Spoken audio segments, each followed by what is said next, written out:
Sau nhiều năm hoạt động trong lĩnh vực âm nhạc, quản lý lại mang về cho cô ca sĩ trẻ này một hợp đồng quảng cáo game. Thế nhưng cô nàng lại không biết chơi cái game quái quỷ này như thế nào. Hết cách, cô ca sĩ trẻ đành phải cầu cứu sự trợ giúp của ông anh họ. Ai mà có ngờ nữ thần nổi tiếng cả nước, người tình trong mộng của cánh mày râu khi chơi game lại bị gọi là cà mờ. Trình độ chơi game của cô ca sĩ này đến tôi nhìn thấy cũng phải cạn lời. Chắc ai chơi game cùng idol cũng phải tức tới mức tăng sông mất thôi. Thế nhưng cô có nói đến khô cả họng cũng không thuyết phục được ông anh họ quái thai này. Sau tất cả, ông anh họ này hứa sẽ nhờ một người bạn là cao thủ đầu mưng mủ giúp đỡ cô em gái. Chuyện gì khó quá có người khác lo. Các cụ nói cấm có sai bao giờ, người tàn ác thường sống thành thơi. Cuối cùng cô ca sĩ trẻ cũng chịu tha cho ông anh mệnh khổ. Cô không quên nhắc nhở anh không được để lộ danh tính của cô. Đạt được ý nguyện, ông anh lập tức mở cửa tiễn khách quý về. Điều anh sợ nhất bây giờ là bà cô già này sẽ đổi ý. Cô ca sĩ trẻ vừa ra khỏi cửa thì một anh chàng đẹp trai lai láng đi tới. Hai người lướt qua nhau như một cơn gió thoáng qua. Lương Thần là một cô ca sĩ trẻ thuộc hàng đỉnh của chóp ở Trung Quốc đại lục. Cô cứ ra bài hát nào là y như rằng bài hát đó sẽ hot hit khắp cả nước.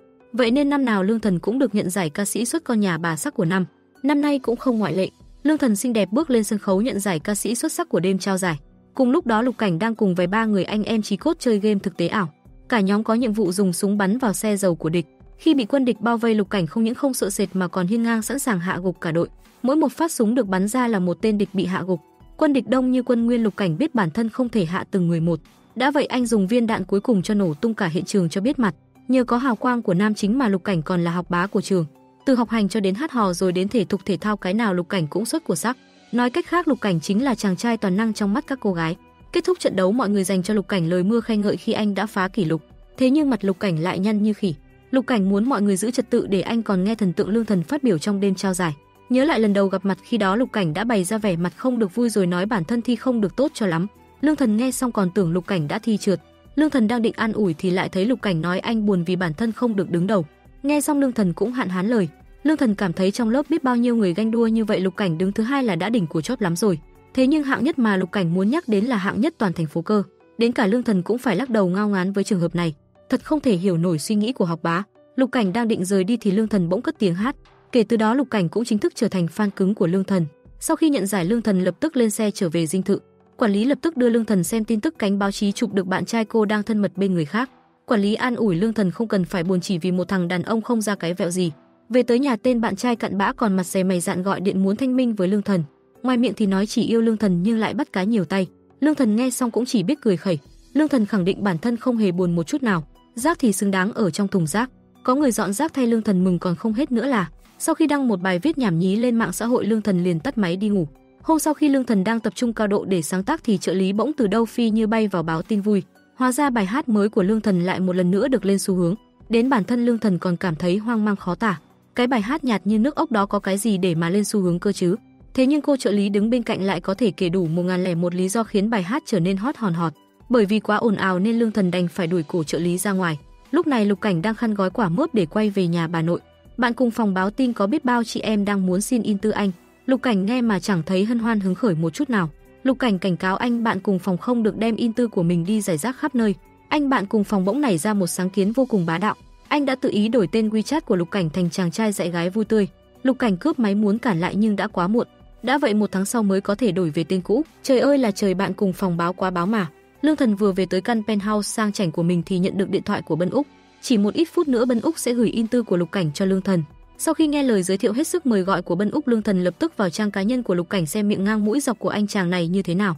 Ai ngờ đập vào mắt Lương Thần lại là một cái tên không mấy tử tế. Ai đời lại đặt tên WeChat là chàng trai dạy gái vui tươi Lục Cảnh một lúc. Sao mà nghe nó cứ cấn cấn thế nào ấy. Càng lướt WeChat của Lục Cảnh, mặt Lương Thần càng nhăn. Vừa nhìn đã biết chàng trai này chẳng đứng đắn tử tế gì cho cam. Bởi cái tính cẩn thận trời sinh nên Bân Úc đã sốt ruột gọi Lương Thần hỏi xem cô đã kết bạn hay chưa. Lương Thần giận dỗi mắng hỏi Bân Úc sao anh lại giới thiệu cho em một người như thế này vậy? Cái gì mà chàng trai dạy gái vui tươi? Anh có chắc đây là người có ăn có học đàng hoàng không đó? Bân Úc nghe xong cũng hoảng loạn không hiểu chuyện gì đang xảy ra. Không nghĩ nhiều, Bân Úc lập tức vào trang cá nhân của Lục Cảnh xem sao. Xem xong thì đúng thật là sa mạc lời luôn. Bân Úc vội vàng gọi điện giải thích với Lương Thần. Lục Cảnh cũng chỉ là một sinh viên đại học hết sức bình thường. Từ học lực cho đến đạo đức của Lục Cảnh đều tốt. Việc của Lương Thần bây giờ là nhanh chóng kết bạn với Lục Cảnh. Tới khi tan học, Lục Cảnh liền nhận được tin nhắn muốn xin làm đệ tử của Lương Thần. Ban đầu Lục Cảnh còn rất tự tin, chưa một con gà nào anh dẫn dắt mà không thành tinh. Không ngờ suy nghĩ này của anh trong tương lai sẽ khiến anh hối hận. Tối đến hai người gửi cho nhau số phòng để vào game. Lương Thần cố gắng bật voice chat để kết nối với Lục Cảnh. Lúc này Lương Thần bất ngờ nghe được những lời bông đùa của Lục Cảnh và anh em Chí Cốt do anh quên không tắt mic. Lục Cảnh nói tài khoản quan trọng cũng không có chắc anh gặp phải hộp tinh ngàn năm rồi. Lương Thần bên này sau khi nghe thấy vậy rất chi là giận dỗi. Câu mà Lục Cảnh nói cũng có lý lắm, nhưng Lương Thần cũng phải cần có thể diện chứ. Sau đó để không mất mặt Lương Thần đã dùng chức năng thay đổi giọng nói. Ai ngờ Lương Thần vừa cất tiếng đã khiến bạn cùng phòng của Lục Cảnh cười không ngậm được miệng. Để không khiến Lương Thần xấu hổ, Lục Cảnh đã tắt mic và đeo tai nghe. Vào game hiện ra trước mắt là một bữa tiệc xa hoa của các quý cô và hoàng tử. Đang hưởng thụ thì bất ngờ có một đội quân lạ mặt đi đến. Bọn chúng cầm trên tay khẩu M10 sâu nã đạn tứ tung về phía hội Trâm Anh thế phía kia, mà cũng ảo ma Canada cơ. Đạn bay như mưa vậy mà chỉ trúng vào mỗi mấy bình hoa. Ngay sau đó Lục Cảnh của chúng ta hai tay hai em quên một tay cầm dây một tay cầm súng bay từ tầng 2 xuống nã đạn không ngừng vào kẻ địch. Quả không hổ danh là cao thủ đầu mưng mủ trong làng chơi game khiến bao em say như điếu đổ. Toàn bộ ván game đều dựa hết vào Đại Thần, còn Lương Thần thì làm gì à? Lương Thần chơi game hành động nhưng mà lại sợ đạn, cho nên cô cứ chui rúc vào gầm bàn đợi thời cơ tới rồi đạp tên địch một nhát. Không những thế, khi Lục Cảnh bảo Lương Thần thay áo chống đạn cô đã từ chối thẳng thừng, bởi lẽ cái áo chống đạn này xấu ma chê quỷ hơn, có ngỏm cũng phải ngỏm cho đẹp chứ. Giờ mới hiểu lý do tại sao trong 30 phút mà Lương Thần ngỏm củ tỏi những 6 lần. Quả nhiên cái gì cũng có lý do của nó, nhưng mà trò chơi vẫn phải tiếp tục. Lục Cảnh chỉ đành dẫn đầu đi công kích, còn Lương Thần chỉ ở phía sau phụ trách nhặt đồ. Nhưng mà Lương Thần cứ cúi xuống nhặt đồ là lại dính đạn. Lục Cảnh không cam tâm quyết định chơi thêm một ván nữa. Lần này Lương Thần cũng thông minh hơn một chút. Cô đã chịu mặc áo giáp cấp 2, khó khăn lắm mới chạy được lên xe, kết quả cô lại nhầm lựu đạn thành bom khói. Đã vậy còn ném ngay cạnh mình. Đây là lần đầu tiên Lục Cảnh bị chính đồng đội của mình ném bom như vậy. Lương Thần gà đến mức mạng mẽo cũng không nhịn được nữa. Ký túc xá lập tức mất điện mất mạng. Không còn cách nào khác, Lục Cảnh đành hẹn Lương Thần khi khác. Trong tiết học, Lục Cảnh nhớ lại lời của mấy ông bạn cùng phòng. Có lẽ vì cô gái đó quá béo nên mới phải dùng chức năng biến đổi giọng. Lục Cảnh vào trang cá nhân của Lương Thần soi nhưng lại chẳng thấy gì. Lục Cảnh đành nhắn tin hỏi Bân Úc, nhưng lúc này Bân Úc đang ở trong rừng rú làm bạn với Ngan và chó nên không có tín hiệu. Lúc đầu Bân Úc còn thấy khó chịu vì cái nơi quái quỷ này, nhưng khi thấy tin nhắn đòi phí ủy thác của Lục Cảnh, anh lập tức lật mặt. Bân Úc cảm thấy không có sóng cũng tốt. Sáng hôm sau tại phòng thu, Lương Thần được thầy Chu giới thiệu cho nhiều bài hay, nhưng trong tâm hồn Lương Thần lại đang cảm thấy rất là trống rỗng, không có nguồn cảm hứng. Lương Thần quyết định đến Đại học Nam Trạch để tìm nguồn cảm hứng mới vui tươi hơn. Thật trùng hợp Lục Cảnh cũng đang theo học tại đây. Hiện tại Lục Cảnh đang bị đám bạn cùng phòng bắt thực hiện lời hứa. Lục Cảnh bị lôi tới câu lạc bộ âm nhạc của trường để biểu diễn một tiết mục cá nhân. Ngồi dưới sân khấu, ba ông bạn há hốc mồm ngạc nhiên vì tài năng âm nhạc của Lục Cảnh. Đây là thứ chưa bao giờ được hé lộ. Lục Cảnh đứng trên sân khấu hết mình cảm nhận mà kéo từng nốt nhạc violon du dương cuốn hút. Đúng lúc đó Lương Thần đi ngang qua khán phòng. Cô vô cùng bất ngờ khi nghe được tiếng nhạc khác biệt này. Lương Thần nhìn Lục Cảnh với ánh mắt thu hút lạ thường, như thể cảm nhận được một luồng năng lượng đặc biệt mà chỉ người trong giới nghệ sĩ mới có thể cảm thụ được hết. Lương Thần chuẩn bị đẩy cửa bước vào thì bị giáo sư Tần gọi lại. Ông dẫn Lương Thần đến văn phòng hỏi han chuyện trò, nhưng chưa được mấy câu thì lại có người đến. Bên này Lục Cảnh vừa chơi đàn xong liền nhận được tin nhắn của Lương Thần. Cô muốn biết tối nay mấy giờ lại tiếp tục. Lục Cảnh đang định trả lời tin nhắn thì bạn cùng phòng chạy ra. Anh bạn cùng bàn muốn Lục Cảnh quay lại thính phòng vì Lương Thần đang ở đó. Lục Cảnh ngoài miệng thì nói mình phải đến thư viện nhưng chân lại đổi hướng nhanh hơn cả lật bánh. Anh bạn cùng phòng cũng phải câm nín trước hành động này. Về đến phòng thu, Lương Thần viết đi viết lại nhưng không thể nào tập trung nổi. Lương Thần bực mình vò giấy ném vào thùng rác nhưng không ném trúng. Sau khi ném trúng thùng rác, Lương Thần cũng cảm thấy vui vẻ hơn. Lúc này Lương Thần chợt nhớ ra điều gì đó. Cô lập tức ôm một đống đồ ăn ra bàn ngồi chơi game. Vừa vào thì thấy Lục Cảnh không online. Lương Thần đành phải tự chơi một mình. Thế nhưng Lương Thần cứ vào game là ngỏm củ tỏi.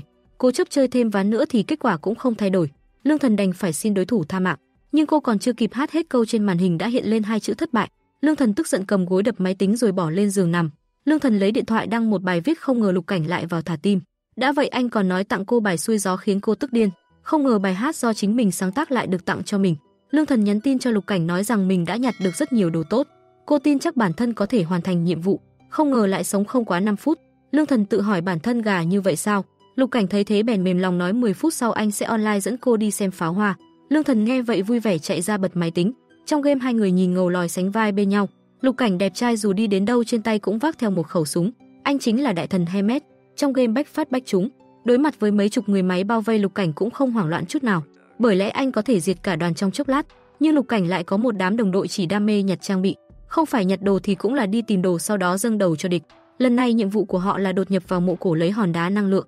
Đang định phân chia nhiệm vụ thì hai người chơi cùng phát hiện mình được chơi chung với đại thần Hermes. Họ vui mừng vì nghĩ chơi chung với đại thần thì có ngồi im cũng thắng. Cả hai không ngờ được rằng ngoài Lục Cảnh còn có một cái máy phá game di động đang chơi cùng. Sau khi phân công nhiệm vụ, họ đến quê của Tư Đằng. Lục Cảnh bảo Lương Thần đi vào trước, còn bản thân thì ở đây ngăn người máy, một súng chống lại tất cả. Lúc này người bạn già mờ mang tên Lương Thần chạy đến. Tuy không được việc gì nhưng khi đại thần hết đạn cô cũng vô cùng phối hợp mà lấy đạn cho anh.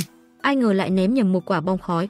Lục Cảnh bắn liên tiếp vào không trung, khi lớp khói tan đi trên đất chỉ còn lại mấy thùng đạn dược. Thật là trâu quá đi. Vào bên trong mộ cổ liền phát hiện đây chính là âm luật trận. Khi Lương Thần định gõ chuông để phá giải thì một đám robot xuất hiện. Lục Cảnh bảo Lương Thần đi gõ chuông còn mình thì ở sau yểm hộ. Lúc sắp bị bắn thì Lục Cảnh xuất hiện nã 2 phát đạn khiến 2 con robot tan thành tro bụi. Lục Cảnh diệt sạch bọn robot xong thì thấy Lương Thần đang tấu hề. Lương Thần trùm cái áo chống đạn lên đầu chạy qua chạy lại. Lục Cảnh cảm thấy thật nhức cái đầu chỉ đành túm cô lại. Lúc chỉ còn một cái chuông thì đám robot khác lại xông vào. Hai người cầm tay nhau lộn qua lộn lại, người thì bắn người thì né. Lục Cảnh dùng súng đẩy Lương Thần qua lại, không những thế còn bị kéo bay một vòng muốn rớt cái nết. Cứ như vậy đại thần chơi với vợ yêu tương lai của mình càng ngày càng vui. Chiến thắng đầu tiên khiến Lương Thần không nhịn được mà chụp lại đăng lên mạng. Bân Úc nhìn thấy cũng ngứa tay muốn chơi một ván, nhưng mạng mẽo ở đây chán không buồn nói nên thôi cũng đành thôi.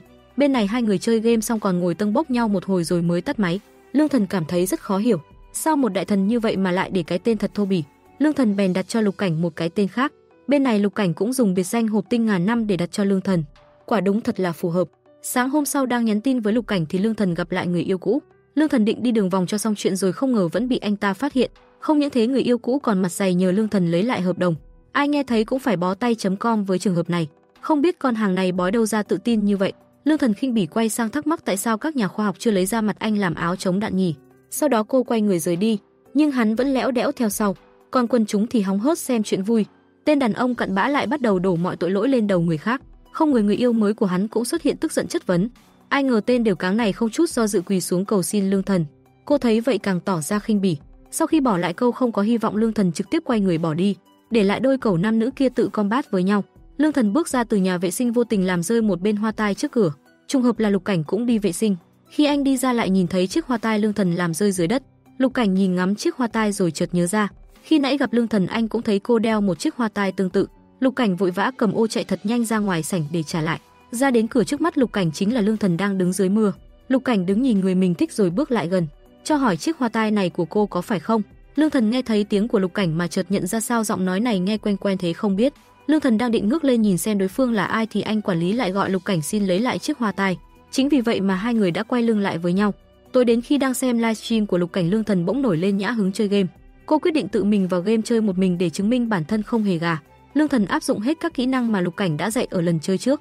3 2 1 bùm bùm khiến cho quân địch bay màu. Thấy vậy Lương Thần lập tức khoe với Lục Cảnh. Sau 100 ván có lẽ được Lục Cảnh hỗ trợ, đây là lần đầu tiên Lương Thần bắn trúng địch. Lục Cảnh vừa nhìn ảnh đã biết sau lưng Lương Thần còn có kẻ địch. Ôi thôi, quay ra quay vào Lương Thần bay màu lúc nào không hay. Lương Thần bàng hoàng ngạc nhiên như không biết chuyện gì xảy ra. Lục Cảnh không những chơi game giỏi mà toán học cũng vô cùng cao siêu. Khi chơi game anh luôn giải được những mật mã khó. Tuy mang trên mình quả tạ ngàn tấn lương thần nhưng Lục Cảnh vẫn bình tĩnh hạ gục quân địch. Trận chiến đang đến hồi gay cấn thì bà nội đi vào. Lục Cảnh vội tắt máy tính cái bụp. Lương Thần thấy vậy không ngừng kêu cứu. May sao cuối trận Lục Cảnh vẫn xuất hiện kịp thời bắn cho quân địch te tua. Lương Thần bất mãn kêu lên, suýt chút nữa thì ngỏm củ tỏi cả đám rồi. Lục Cảnh thắc mắc vì sao trước tình thế ngàn cân treo sợi lông chân như vậy Lương Thần không đi trốn. Ai ngờ Lương Thần lại khẳng định đã là đồng đội thì có ngỏm cũng phải cùng ngỏm. Lục Cảnh nghe xong cũng phải bật cười. Trong phòng đôi trai tài gái sắc đang tí ta tí tởn hú hí chơi game. Ở bên ngoài thì ông bà nội đang lén la lén lút rình trộm cháu trai. Sao tôi cứ thấy dạo gần đây Tiểu Cảnh cứ có cái gì đó lạ lắm, giống hệt cái lúc bà theo đuổi tôi ý. Đêm đến khi ngủ Lương Thần vẫn còn mơ tưởng về khoảnh khắc lãng mạn lúc hai người cùng chơi game. Cô bật dậy khỏi giường chạy ngay ra phòng thu. Nguồn cảm hứng âm nhạc của nghệ sĩ rất quan trọng để tạo ra những giai điệu mới. Lương Thần hí hửng vừa chơi đàn vừa viết bài hát mới, giai điệu vô cùng vui tươi. Hôm nay khi ở trường Lục Cảnh được một cô em thích mình tới bắt chuyện phiên phiến. Bên này Lương Thần ngay cả khi làm việc cũng chỉ chăm nghĩ tới lúc chơi game cùng Lục Cảnh, chỉ là không thể nào nhìn thấy mặt của nhau. Quả thật quá đáng tiếc. Vì có Lục Cảnh mà Lương Thần có một nguồn cảm hứng mới cho bài hát mới của mình. Không chỉ sôi động mà còn trẻ trung yêu đời thú vị làm sao. Bài hát này khác hẳn so với phong cách cũ của Lương Thần. Sau đó anh quản lý có đề nghị Lương Thần tới tham gia lễ hội âm nhạc tư nhân. Mấy ban nhạc hot nhất hiện nay đều đi cả. Thế nhưng Lương Thần chỉ muốn biết ban nhạc Cá Mặn có đi không thôi. Anh quản lý đành đánh trống lảng rồi nhờ trợ lý mời ban nhạc Cá Mặn tới dự. Trùng hợp thay anh bạn thân của Lục Cảnh có mặt tại đây, nhưng do có một mình nên anh đã lôi kéo Lục Cảnh đi cùng. Tại đây ai ai cũng đeo một chiếc mặt nạ, vậy nên chẳng ai có thể nhận ra ai. Và rồi cơ duyên hai ta lại được gặp nhau lần nữa. Lục Cảnh bước tới quầy bar để order một ly rượu thì gặp Lương Thần cũng đang đứng quầy tại đó. Do đeo mặt nạ nên không biết được ai với ai. Khi ly rượu của Lục Cảnh được mang ra, Lương Thần lại giành lấy uống rồi quầy tiếp. Chắc Lương Thần cũng đang trong cơn phê nên nhầm tưởng Lục Cảnh là anh quản lý.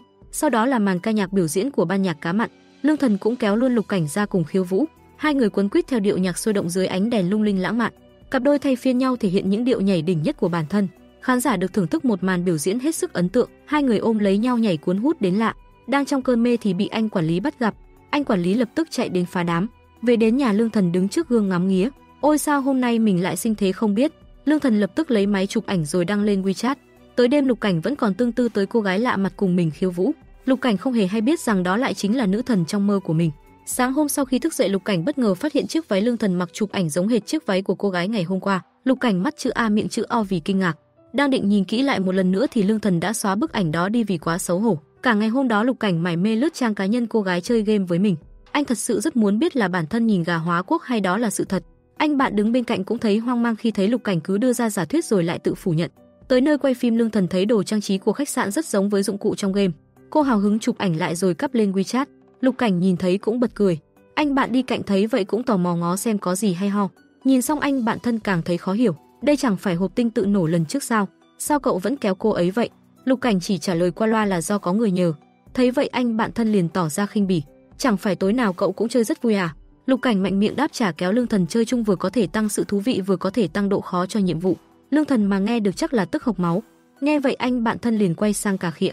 Lục Cảnh không hổ danh là Lục Cảnh, rất biết cách cà khịa. Thảo nào không có bạn gái. Lục Cảnh liền hỏi ngược lại khiến anh bạn thân nghe xong cũng hạn hán lời. Sau khi bị khinh bỉ một hồi, anh bạn thân vẫn phải lẽo đẽo theo sau Lục Cảnh. Trong thang máy, Lương Thần nhận được tin nhắn thoại Lục Cảnh thì bật cười. Quản lý và trợ lý đứng bên cạnh cũng cảm thấy khó hiểu. Cô bé trợ lý thắc mắc Lương Thần có thiếu oxy không mà sao mặt lại đỏ như vậy. Ra khỏi thang máy, cô trợ lý chạy theo thắc mắc Lương Thần đang báo cáo lịch trình với ai. Lương Thần chỉ kêu cô bé đừng ăn nói xà lơ rồi cười tủm tỉm.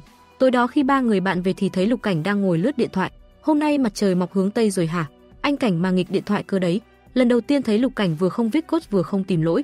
Ai ngờ Lục Cảnh đã viết xong code mà cũng chẳng có lỗi để xem. Lục Cảnh nhàm chán trả lời khiến đám bạn ngưỡng mộ. Cậu bạn bên cạnh bỗng nhớ tới hộp tinh. Hôm nay anh không kéo hộp tinh sao? Lục Cảnh liền bảo hôm nay cô nàng đó bận không thể chơi game. Ba người nghe vậy liền cười tươi như hoa rồi đấm chân bóp tay nịnh nọt. Anh Cảnh bao lâu rồi cậu không tập với bọn này? Mở sự kiện rồi đấy. Lục Cảnh nhắm mắt hưởng thụ khiến cả đám ra sức bóp nắn. Sau khi làm xong bài tập, Lục Cảnh sẽ cùng mọi người luyện tay một chút. Lương Thần đang nhàm chán ngồi xem tạp chí thì trợ lý mang tới lịch trình ngày mai. Thấy tên bài hát mình sẽ biểu diễn vào ngày mai, Lương Thần có chút không thích. Cô đã hát đến chán ngấy bài này rồi. Chính vì vậy Lương Thần muốn đổi sang bài khác. Quản lý cũng vui vẻ đồng ý với yêu cầu này. Trong lúc Lương Thần đang đau đầu vì không biết hát bài gì thì cô trợ lý bé nhỏ khuyên hãy hát bài hát fan thích. Lương Thần như chợt nhớ ra điều gì đó. Cô lập tức cầm điện thoại nhắn tin cho Lục Cảnh. Sau một hồi trao đổi, Lương Thần cũng biết mình phải làm gì. Vậy nên cô đã dành cả đêm hôm đó để cho ra bài hát mới. Hôm sau trên đường đi mua đồ về, Lục Cảnh nhận được tin nhắn của Lương Thần báo tin có quà cho mình. Chính vì vậy Lương Thần đã hỏi Lục Cảnh địa chỉ để gửi quà. Lúc này hai người mới phát hiện bọn họ không chỉ cùng trường mà đến giường của Đại Thần bây giờ cũng là ký túc xá của cô ngày trước. Cái duyên phận này không kết hôn thì còn làm gì nữa. Mấy người bạn cùng phòng thấy hành động kỳ quái của Lục Cảnh chỉ biết khó hiểu nhìn nhau. Sau khi bình tĩnh lại thấy các bạn đang nhìn mình, Lục Cảnh chỉ lấy cớ cho qua. Trên lớp học tâm hồn, Lục Cảnh đặt hết lên cái điện thoại. Thấy tin nhắn một cái là lập tức mở ra xem. Mấy ông nhõi cùng phòng thấy vậy cũng thấy có gì đó sai sai. Tối đó khi Lương Thần đang nghe lại bài hát của mình thì cô bé trợ lý báo tin có người đã phát tán video tổng duyệt ra ngoài.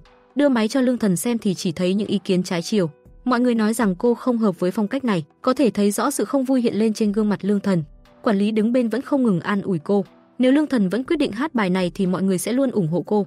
Những chuyện trên mạng chị quản lý sẽ đứng ra xử lý thay Lương Thần. Mọi người không ngừng gọi điện khuyên Lương Thần đừng quan tâm tới dăm ba lời nói trên mạng. Thế nhưng cuối cùng anh bạn kia lại khuyên Lương Thần nên hát bản gốc. Hiện tại chưa phải lúc thích hợp để Lương Thần thay đổi hình tượng. Tâm trạng của Lương Thần lại một lần nữa trùng xuống. Khi nhắn tin với Lục Cảnh, anh lại nhận ra tâm trạng Lương Thần không được tốt. Anh liền tìm cách khiến cô thấy ổn hơn. Lục Cảnh khuyên Lương Thần nếu đã cố gắng mà vẫn không giải quyết được vấn đề thì hãy tạm thời gác lại chuyện đó sang một bên. Hôm sau khi lên sân khấu, Lương Thần quyết định hát lại bản gốc nhưng trong lòng cảm thấy không thoải mái. Thấy Lương Thần ngồi thẫn thờ, quản lý bước đến đưa cho cô ly nước. Quản lý khuyên Lương Thần đừng tự tạo áp lực cho bản thân quá. Lương Thần buồn rầu nói rằng do cô đã đánh giá bản thân quá cao, có lẽ cô vẫn chưa chuẩn bị sẵn sàng để đổi mới bản thân. Quản lý an ủi Lương Thần đã rất dũng cảm, ít nhất cô cũng đã có đủ dũng khí để thử thay đổi bản thân. Làm gì có chuyện muốn đổi là đổi được luôn. Bên này Lục Cảnh đang chơi xếp gỗ với đám bạn thì thấy Lương Thần gửi tin nhắn đến. Lương Thần muốn biết liệu người con trai lấy ngày sinh nhật người con gái làm mật khẩu thì có phải anh ta thích cô gái đó không. Khi Lục Cảnh hỏi ai đã lấy ngày sinh của Lương Thần làm mật khẩu thì cô lại nói dối rằng hỏi hộ bạn. Lục Cảnh nghe xong mà giận cá chém thớt. Anh trực tiếp làm đổ khối gỗ mất bao công sức của mọi người. Mấy ông bạn tức lắm mà không làm gì được, chỉ biết nuốt nước mắt vào trong. Về tới nhà, Lương Thần lập tức nhắn tin hỏi Lục Cảnh có đang online không. Nhưng lúc này anh đang chơi bóng rổ, không cầm điện thoại. Thấy Lục Cảnh mãi không trả lời, Lương Thần bèn đặt một bàn đồ ăn ngồi thưởng thức một mình. Lục Cảnh nhận được tin nhắn của Lương Thần thì rất vui. Anh lập tức nhắn lại ngay bảo cô chờ anh 10 phút. Sau đó Lục Cảnh chạy như bay về phòng bỏ lại mấy con nai vàng ngơ ngác. Tối đó Lục Cảnh nói rằng anh đã phân tích bản đồ thời tiết, biết rằng tuần sau chỗ Lương Thần mưa to nên dặn cô về cẩn thận. Thấy vậy Lương Thần liền bảo rằng ngày mai là cô về rồi. Sau đó Lương Thần dặn dò trợ lý sắp xếp mai xong việc sẽ trở về luôn. Cô bé nghe vậy cũng vâng vâng dạ dạ rồi chạy ra ngoài. Đôi chim di này có vẻ càng ngày càng tiến triển hơn rồi các fan ạ ha ha. Lương Thần sau khi đi công tác về liền vứt chiếc vali sang một góc rồi hốt hoảng chạy vào nhà. Cô vội vàng bật máy tính nhắn tin cho Lục Cảnh để vào game. Hai người mới có mấy ngày không chơi cùng nhau thôi mà cứ như mấy năm rồi vậy. Lương Thần ngồi chờ bao nhiêu thì Lục Cảnh chạy vội trên đường để về bấy nhiêu. Về đến nhà Lục Cảnh còn tặng Lương Thần một bộ trang phục mới vô cùng đẹp. Sau đó đôi chim di bắt đầu vào game bắn nhau tùm lum. Càng về sau càng thấy trình độ chơi game của Lương Thần đã tiến bộ hơn rất nhiều. Quả tạ này cũng bớt nặng cho Lục Cảnh rồi ha ha ha. Không như những lần trước, bây giờ Lương Thần đã biết phân biệt được đâu là mìn đâu là đạn khói. Cô cũng đã biết cách ném vào quân địch yểm trợ cho Lục Cảnh. Dù địch đã bị bay màu nhưng mặt mũi và trang phục của Lục Cảnh tan tác chi muông. Cuối nhiệm vụ hai người còn ôm nhau nhảy từ lầu cao xuống, trông mà lãng mạn làm sao. Đang tình cảm là thế mà chưa được bao lâu hai người lại ăn ngay quả tên lửa của địch. Thôi thì tan hoang luôn. Hai người hí ha hí hửng nói chuyện suốt cả một buổi. Lục Cảnh còn mời Lương Thần hôm nào rảnh sẽ dẫn cô đi ăn tôm hùm đất. Lương Thần nghe thấy vậy liền ngại ngùng. Bản thân cô là người của công chúng, rất khó có thể lộ diện như vậy. Lục Cảnh nghe vậy có chút gợn buồn xen lẫn nuối tiếc. Đây là lần đầu tiên trong đời Lục Cảnh bị từ chối như vậy. Quả đúng là cú sốc giữa đời. Bên này Lương Thần ngồi trong phòng nhạc cũng rất buồn bã. Bản thân cô cũng muốn đi lắm chứ nhưng mà bản chất công việc lại không cho phép. Để bù đắp lại Lương Thần đã chạy ngay vào kệ lấy ra một món đồ muốn gửi đến Đại học Nam Trạch cho Lục Cảnh. Sáng hôm sau Lục Cảnh và anh bạn cùng phòng phải tới Quảng Châu dự thi. Lương Thần cũng phải đến đó để công tác. Tại đây Lục Cảnh lại phát hiện một chuyện thần kỳ hơn. Đó là anh đã gặp được nữ thần của mình. Khi Lục Cảnh đi sang khoang của ông bạn để lấy chiếc tai nghe, anh đã giúp Lương Thần nhặt chiếc khăn lên. Lục Cảnh phát hiện chỉ cần mình gửi tin nhắn cho đồng đội ngu ngốc kia thì điện thoại của nữ thần sẽ nhận được thông báo. Lục Cảnh đang định xác nhận thì quản lý quay sang hỏi Lương Thần đang nhắn tin với ai vậy. Lương Thần nói dối rằng mẹ cô đang nhờ chọn đồ, sau đó tắt luôn chuông điện thoại. Lục Cảnh cảm thấy rất khó tin, không lẽ lại trùng hợp đến như vậy. Lục Cảnh đang ngoái đầu lại muốn nói gì đó nhưng muộn mất rồi. Đã đến lúc máy bay cất cánh, anh buộc phải trở về khoang mình ngồi. Lục Cảnh mang theo nghi ngờ quay về chỗ ngồi, nhưng khi về đến khách sạn những chuyện xảy ra sau đó còn thú vị hơn. Khi Lục Cảnh và anh bạn cùng phòng đang đi dạo thì thấy một chú gấu bông rất giống Lương Thần. Lục Cảnh nghĩ rằng chắc hộp nhỏ sẽ rất thích. Người bán hàng nói chỉ cần ăn hết đồ nướng trong thời gian quy định thì sẽ nhận được phần quà đó. Không ngờ cái đồ nướng mà người bán hàng nói lại chính là sầu riêng. Hai anh chàng bỗng đứng hình mất 5 giây. Anh bạn đang tính đứng dậy chuồn thì bị Lục Cảnh giữ lại. Nếu không ăn hết thì chia đôi. Đúng là cú sốc đầu đời.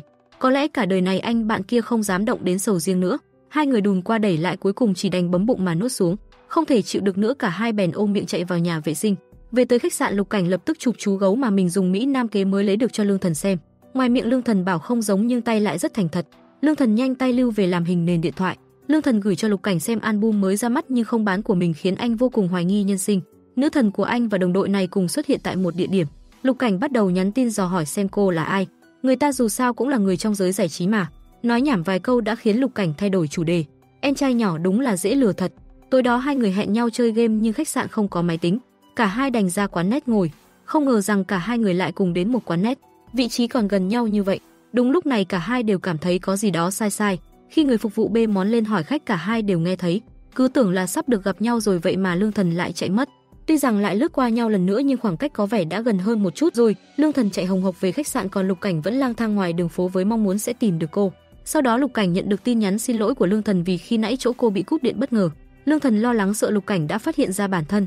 Thật xấu hổ quá đi. Nhưng Lương Thần cũng rất muốn biết Lục Cảnh trông như thế nào. Sau đó cô nhắn tin hỏi chiều mai Lương Thần tổ chức tiệc sinh nhật anh có tham dự không. Lục Cảnh trả lời vu vơ khiến Lương Thần thắc mắc không biết nên trả lời như thế nào. Lúc này Lục Cảnh vẫn đứng giữa đường đợi tin nhắn từ Lương Thần. Sáng hôm sau Lục Cảnh và anh bạn thân tới hội trường cùng nhau bốc thăm cho cuộc thi. Lục Cảnh mong muốn sẽ được là nhóm đầu tiên để kịp đến dự buổi tiệc sinh nhật của Lương Thần. Nhưng xem ra đôi bàn tay của Lục Cảnh không được đỏ cho lắm. Chắc là hết hy vọng đến tham dự tiệc sinh nhật của Lương Thần rồi. Lục Cảnh cùng anh bạn cùng phòng đi quanh khán phòng cố gắng thuyết phục đội chơi khác đổi số thứ tự cho mình. Cả hai lấy lý do đang có chuyện rất gấp cần phải giải quyết, nhưng không một ai đồng ý với đề nghị của hai người. May mắn thay đang lo lắng thì Lục Cảnh để ý thấy một cặp đôi đang cuống cuồng lo lắng vì đề tài của họ vẫn chưa được hoàn thiện. Lục Cảnh nhanh trí đến bắt chuyện rồi chủ động giải quyết khúc mắc giúp bọn họ. Cuối cùng cặp đôi tốt tính này cũng đồng ý đổi số thứ tự cho Lục Cảnh. Thật là may mắn quá đi. Không bao lâu sau đã đến lượt thi của Lục Cảnh và ông bạn. Bên này trên sân khấu Lương Thần mở đầu tiệc sinh nhật của mình bằng điệu nhảy cùng bài hát sôi động nóng bỏng. Rất nhanh Lục Cảnh đã hoàn thành bài thi của mình. Anh vội vàng chạy nhanh hết mức có thể đến buổi sinh nhật của Lương Thần. Đúng là ông trời sắp đặt. Lương Thần bốc trúng ngay số vé 187 của Lục Cảnh, nhưng do bị cản bởi hai anh bảo vệ ngoài cửa nên Lục Cảnh chậm mất vài giây. Chính vì vậy MC đã đổi ngay con số may mắn khác. Khi Lục Cảnh cùng anh bạn thân vào được khán đài thì cũng đã muộn. Nghe anh MC thông báo như vậy cả hai đều rất buồn bã và tiếc nuối, nhưng sau đây sẽ không làm các bạn thất vọng đâu. Phần tiếp theo của chương trình là phần hỏi đáp giữa fan và Lương Thần. Lục Cảnh đứng lên hỏi bình thường Lương Thần thích xem livestream của ai nhất. Lương Thần sau khi nghe thấy giọng nói của Lục Cảnh cũng ngỡ ngàng vì sự quen thuộc này. Lương Thần ngây ngô đề nghị Lục Cảnh hỏi lại một lần nữa. Cuối cùng Lục Cảnh cũng nhận được câu trả lời đúng ý nguyện. Lương Thần thích xem livestream của Herman nhất. Đó chính là tên biệt danh game thủ của Lục Cảnh. Tiếp đó Lục Cảnh lại hỏi Lương Thần thường ngày cô hay chơi game với ai. Lương Thần ngại ngùng đang định trả lời thì lại bị tên rất hay phá đám kia đến quấy phá. Thế là cuộc trò chuyện giữa hai người đành kết thúc. Kết thúc buổi sinh nhật, Lương Thần vội vàng chạy ngay vào phòng trang điểm lấy điện thoại nhắn cho Lục Cảnh. Mới cầm điện thoại lên đã thấy Lục Cảnh nhắn tin chúc mừng sinh nhật. Lương Thần trốn tránh sợ rằng mình đã bị lộ. Thế nhưng Lục Cảnh biết ngày sinh nhật của Lương Thần vì cô lưu trên số liệu game. Lương Thần còn mạnh dạn hỏi Lục Cảnh một câu: "Hôm nay tôi xem livestream của Lương Thần có thấy cô ấy nói thích anh có cảm thấy vui khi nghe điều này không?" Lục Cảnh trả lời dứt khoát rằng: "Ô tuyệt quá, tôi cũng rất thích bản thân mình." Sau đó hai người hẹn nhau tối nay cùng nhau chơi game. Nhưng rồi Lương Thần lại bị ông dâu ria xồm xoàm chuyên phá đám kia mời đi ăn. Lục Cảnh và anh bạn cùng phòng ngồi ở quán net đợi mãi mà chẳng thấy Lương Thần đâu. Ăn uống no say xong Lương Thần lại bị ông kia rủ chơi game cùng. Lục Cảnh vào game thấy Lương Thần đang chơi cùng người khác thì vô cùng tức giận. Nhờ tài năng của mình mà Lục Cảnh đã giành giải đặc biệt của cuộc thi. Đúng là nam thần của biết bao chị em có khác. Chơi game giỏi mà học cũng giỏi. Tôi nhìn mà tôi chỉ biết ước mà thôi. Lương Thần đợi mãi mà không thấy Lục Cảnh online đành quay sang nịnh anh. Cô hứa chỉ cần anh vào lại game là cô sẽ tặng quà cho anh. Đúng là đàn ông với nhau lúc nào cũng dạy gái không có quan điểm rõ ràng gì cả. Lục Cảnh mới nghe thế thôi đã vội vàng chạy tót vào quán net. Đang vui vẻ với nhau thì ông dê sồm kia lại đến phá đám Lương Thần. Giọng nói vọng lại đến Lục Cảnh còn nghe thấy. Lục Cảnh tức giận bóp nát chai nước rồi trực tiếp thoát game. Ngày trước mỗi lần chơi game Lương Thần đều dùng app đổi giọng nhưng lần này trợ lý đã tắt đi. Khi Lương Thần vội vàng bật lại máy tính đã quên mất phải bật app đổi giọng. Cũng vì chuyện này mà thân phận thật sự của cô đã bị lộ. Lục Cảnh vừa nghe liền nhận ra đây là giọng nữ thần của mình. Good job baby. Không ngờ bạn game của mình lại chính là nữ thần mình ngày nhớ đêm mong. Lúc này Lương Thần vẫn không biết thân phận của mình đã bị lộ. Cô chỉ biết đại thần mình thích vẫn còn là một sinh viên. Còn về tướng mạo của anh thì cô chẳng biết gì cả. Bên này sau khi bình tĩnh lại, Lục Cảnh vui vẻ trả lời Lương Thần. Cơn giận cũng theo đó mà tan biến. Lần này khi chơi game Lục Cảnh rất nhiệt tình với Lương Thần. Lục Cảnh còn đem mũ tặng Lương Thần với lý do anh không cần dùng. Khi Lương Thần hỏi Lục Cảnh có lấy chiếc ba lô này không, anh cũng vui vẻ nhận lấy. Lục Cảnh định đổ hết đồ ra để cất vào ba lô Lương Thần tặng, không ngờ bên trong toàn là lựu đạn. Lương Thần định nhắc nhở Lục Cảnh hãy cẩn thận nhưng đã quá muộn. Lựu đạn rơi xuống đất lập tức bật chốt khiến cả hai bay màu. Tuy ngỏm củ tỏi nhưng Lục Cảnh rất vui. Anh cứ ngồi đó cười một mình rồi đề nghị chơi thêm một ván nữa. Trong game Lục Cảnh cứ ngây ngốc đứng nhìn Lương Thần đi nhặt đồ rồi lại tự cười một mình. Đang chơi đùa vui vẻ thì bỗng nhận ra đã quá muộn. Lương Thần đành hẹn Lục Cảnh lúc khác vì cô còn có việc. Lúc đang ăn cơm mặt Lục Cảnh bỗng đần ra. Nhớ đến những lúc trong game bản thân đã trêu Lương Thần như nào, Lục Cảnh liền cảm thấy hối hận. Vì để vụt mất cơ hội tặng hoa cho Lương Thần vào ngày lễ hội của trường nên khi vừa về đến anh đã chạy ngay đi gặp Cố Phi Minh bảo cậu ta nhường lại cho. Nhưng tên nhóc đó nói thế nào cũng không chịu. Lục Cảnh chỉ đành ra về. Tối hôm đó Lương Thần đang tập trung sáng tác nhạc thì thấy Lục Cảnh nhắn tin. Lục Cảnh muốn biết Lương Thần có đến buổi diễn tập hay không. Suy nghĩ một hồi cuối cùng cả hai đã đồng ý gặp nhau. Lương Thần rất muốn xem đại thần của mình tròn méo thế nào. Lương Thần còn đổi cả lịch trình thu âm để về cho kịp giờ đã hẹn. Hôm sau vì để lấy lại quyền lên tặng hoa cho Lương Thần mà Lục Cảnh bám theo Cố Phi Minh cả ngày. Phi Minh thiếu điều muốn trầm cảm nhưng nói thế nào tên nhóc này vẫn ngang bướng. Rượu mời không uống đành uống thuốc sổ vậy. Lục Cảnh danh chính ngôn thuận thay thế vị trí của Phi Minh. Tối đó Lương Thần xuất hiện khoa trương nhưng khi đến hội trường cô nhìn mãi cũng không biết đại thần là ai. Lương Thần đành nhắn tin cho Lục Cảnh. Anh đùa cô rằng anh đang ở bàn đăng ký ngoài hội trường. Lương Thần vội chạy ra ngoài ngó nghía nhưng đập vào mắt cô lại là một anh mập. Lương Thần chợt đứng hình mất vài giây. Đã vậy anh chàng kia còn mỉm cười với Lương Thần nữa chứ. Đứng trên sân khấu Lương Thần vẫn cố gắng đánh mắt tìm kiếm bóng dáng Lục Cảnh. Lục Cảnh được đưa cho một món quà với nhiệm vụ gửi lên tặng Lương Thần. Sau màn biểu diễn anh bước chậm chậm về phía cô. Hai người bốn mắt nhìn nhau tóe lửa tình. Lương Thần thẫn thờ nhìn Lục Cảnh nhớ ra hai người đã từng gặp nhau rất nhiều lần. Lương Thần nhân cơ hội này định nói ra, nhưng lại bị bên chương trình gọi. Hai người lại bỏ lỡ cơ hội. Lục Cảnh đứng trong nhìn về phía Lương Thần hết sức sốt ruột. Anh liền chạy theo đến phòng nghỉ của cô. Đến cửa Lục Cảnh vô tình nghe được đoạn đối thoại hết sức đáng yêu của hai chị em Lương Thần. Lục Cảnh nghe mà bật cười. Lương Thần nghe vậy xấu hổ chạy tót ra ngoài. Nhưng khi đến cửa thì hiện ra trước mắt là Lục Cảnh đẹp trai đang đứng đợi sẵn ở đó. Hai người cứ thế đứng nhìn nhau đắm đuối con cá chuối. Lương Thần ngại ngùng tự trấn an bản thân phải bình tĩnh. Chắc có lẽ anh không nghe thấy chị em cô bông đùa đâu. Sau đó Lương Thần liền lấy cớ cùng cô trợ lý nhỏ đánh bài chuồn. Nhưng vừa đi một vài bước thì một bạn sinh viên từ đâu chạy tới gọi Lục Cảnh. Lương Thần nghe xong mà đứng hình mất 5 giây. Hai chân chệch choạng khiến Lương Thần ngã lăn ra đất. Một màn sốt đầu lộ diện mất mặt làm sao. Lương Thần nói linh tinh hết chuyện này đến chuyện kia rồi co giò chạy thật nhanh ra xe. Lương Thần chạy vội đến nỗi quên luôn cả cô em trợ lý. Về đến nhà Lục Cảnh cố tình nhắn tin cho Lương Thần rằng thì là mà muốn làm một ván nữa khum. Lương Thần vẫn rất xấu hổ nói không tiện lắm đâu. Sáng hôm sau Lương Thần có một buổi giao lưu chụp ảnh cùng các bạn sinh viên tại trường Lục Cảnh học. Lục Cảnh được các anh em chiến hữu cùng phòng chọn cho những bộ quần áo đẹp nhất để đi đu idol. Trông thật là đẹp trai làm sao. Đợi mãi mới đến lượt của mình. Lục Cảnh bước nhẹ nhàng về phía Lương Thần với phong thái chững chạc cùng chú gấu bông dễ thương. Mỗi lần hai người gặp nhau, người chủ động luôn là Lục Cảnh, còn người ngại ngùng luôn là Lương Thần. Chụp xong Lục Cảnh liền xuống khán đài gửi bức ảnh mới chụp cho Lục Cảnh để trêu ghẹo. Lương Thần khi xem được tin nhắn hết sức là bất ngờ vì sự mạnh bạo này của anh. Lục Cảnh gửi bức ảnh cùng dòng tin nhìn có giống cô không khiến Lương Thần ấp úng không biết nói gì. Đến khi diễn ra sự kiện, Lục Cảnh khôn khéo chọn được vị trí ngồi ngay sau Lương Thần. Đàn em ngồi bên cạnh thắc mắc trên tay Lục Cảnh là thứ gì. Lục Cảnh chỉ trả lời qua loa là một món đồ nhỏ. Lương Thần ngồi phía trước nghe được mà cười tít mắt. Ai ngờ Lục Cảnh lại nói anh chỉ mang chú gấu này tới vì nó rất giống một người anh quen chứ không phải để tặng Lương Thần. Lục Cảnh ngồi sau liên tục trêu đùa Lương Thần một cách khéo léo khiến cô xấu hổ không thôi. Sau khi Lương Thần biểu diễn, Lục Cảnh theo kịch bản cầm hoa lên tặng Đại Minh Tinh, nhưng khi đưa tay ra để lấy hoa thì Lương Thần vô tình chạm tay Lục Cảnh. Lương Thần xấu hổ vội rụt tay lại khiến bó hoa rơi xuống đất. Khi cả hai cùng cúi xuống nhặt thì lại chạm tay nhau lần nữa khiến Lương Thần cảm thấy rất bối rối. Sau khi về phòng nghỉ của mình, Lương Thần cảm thấy rất vui cứ ôm bó hoa mỉm cười. Cô trợ lý thấy vậy liền bảo người tặng hoa thật sự rất tinh tế. Biết Lương Thần dị ứng phấn hoa nên đã làm một bó hoa giấy thật đẹp, nhưng lúc nãy sao lại bị rớt thế nhỉ? Nghe vậy Lương Thần liền lấy cớ đi nhà vệ sinh để chuồn lẹ. Tại nhà vệ sinh, Lục Cảnh và Lương Thần lại gặp nhau. Vừa nhìn thấy anh cô đã quay người trở vào bên trong. Lục Cảnh còn cố tình rửa tay chậm để chờ Lương Thần. Một lúc sau khi nghe thấy tiếng nước đã tắt, Lương Thần liền chạy ra, không ngờ lại bị Lục Cảnh gọi lại. Lương Thần định giả vờ như không biết gì nhưng Lục Cảnh đã quàng chiếc khăn mình mua lên cổ cô. Lục Cảnh chu đáo dặn dò Lương Thần buổi tối nhiệt độ giảm đừng để cảm lạnh. Lương Thần nói cảm ơn rồi rời đi ngay lập tức. Lên xe thấy Lương Thần cứ ngồi sờ chiếc khăn rồi cười, cô bé trợ lý cũng thấy khó hiểu. Hôm nay khi ra ngoài chị có quàng khăn sao? Lương Thần gật gù trả lời qua loa vài câu. Cô bé trợ lý thấy cứ sai sai nhưng cũng không dám hỏi nhiều. Về tới nhà Lương Thần xem lịch trình thì thấy giờ livestream sắp đến. Cô đang hoang mang không biết phải làm sao thì thấy Lục Cảnh nhắn tin rủ chơi game. Thế nhưng Lương Thần đã từ chối. Lục Cảnh cũng chỉ đành hẹn cô khi khác. Anh cũng không quên gửi một cái nhãn dán khiến Lương Thần hoang mang, không biết có phải mình đã bị lộ rồi hay không. Sau khi tắt điện thoại, Lương Thần vào đầu bứt tai tự trấn an bản thân, phải tự mình cứu lấy mình thôi. Nói là làm, Lương Thần chạy vọt ra máy tính tạo một cái nick clone để tự mình ra trận. Nhưng cho dù cô có cố gắng ra sao thì vẫn không tài nào hoàn thành nhiệm vụ. Sau đó Lương Thần tự lấy cho mình lý do công việc để rủ Lục Cảnh chơi chung. Lục Cảnh vừa tắm xong liền trả lời tin nhắn của Lương Thần ngay lập tức.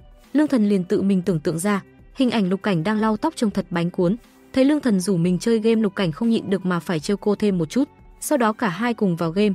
Lần này Lục Cảnh không tự mình ra tay nữa mà nắm lấy tay Lương Thần giúp cô cầm súng nhắm thẳng vào quân địch, một phát hạ gục. Sau đó hai người ngồi trên xích đu tâm sự.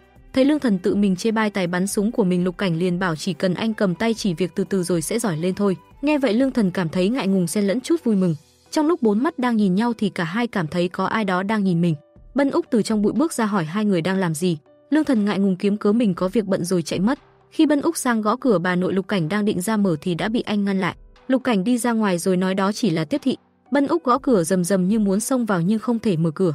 Anh chỉ đành đứng ngoài dùng tài ăn nói của mình để bày tỏ sự bất mãn. Lục Cảnh không chịu được nữa chỉ đành mở cửa cho Bân Úc vào. Vào nhà, Lục Cảnh kéo luôn Bân Úc vào phòng mình. Vào phòng, Bân Úc bày tỏ sự bất mãn vì Lục Cảnh thiên vị. Lục Cảnh không những không phủ nhận còn đâm thêm một nhát dao nữa khiến Bân Úc cạn lời. Bên ngoài hai ông bà nội lại dình cháu trai nói chuyện.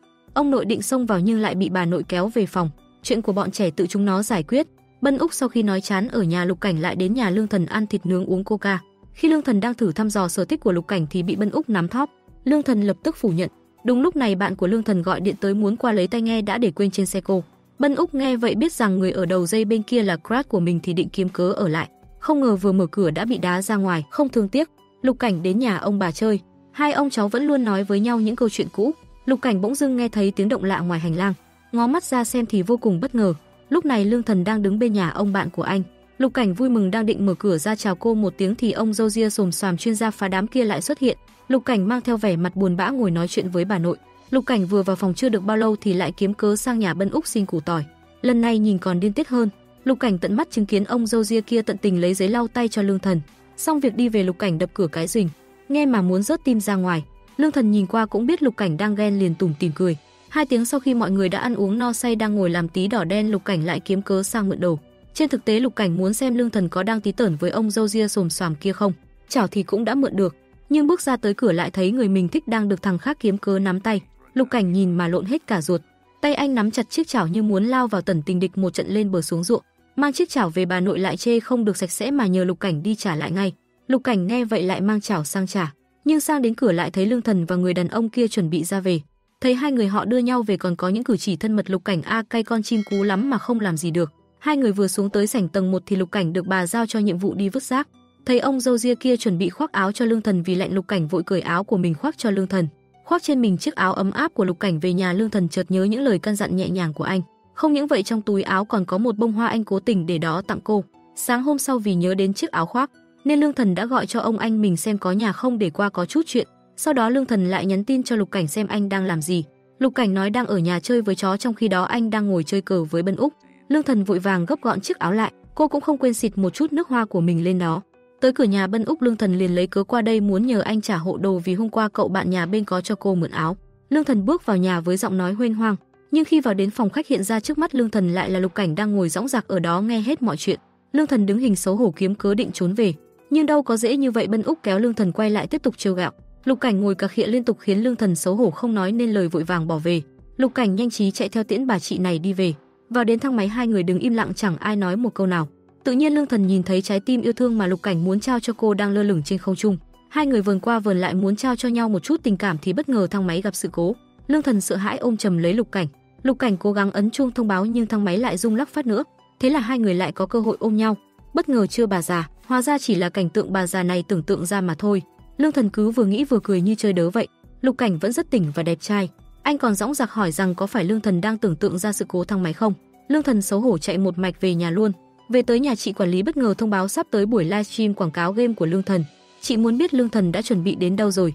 Nếu như thao tác vẫn không thể thuần thục thì có thể đề cử thêm người tham gia cùng. Lương Thần lập tức đề nghị mời Herman, cũng chính là Lục Cảnh tham gia. Lục Cảnh nghe được tin rất vui mừng, nhưng anh vẫn muốn hỏi chuyện một người nữa rồi mới báo lại. Lương Thần lập tức nhận được tin nhắn từ Lục Cảnh. Lục Cảnh muốn khoe khi nãy anh được quản lý của Lương Thần mời livestream game cùng. Vậy anh đồng ý liền đi. Cô nôn nóng muốn tôi kéo cô gái khác đến thế cơ à? Tôi không quan tâm gì đâu, anh cứ yên tâm đi đi. Lục Cảnh thấy vậy còn cố tình trêu ghẹo rằng anh không thể tùy tiện ghép đội với người khác. Chính vì vậy Lục Cảnh sẽ từ chối. Lương Thần đọc được buồn bã vứt luôn chiếc điện thoại đi.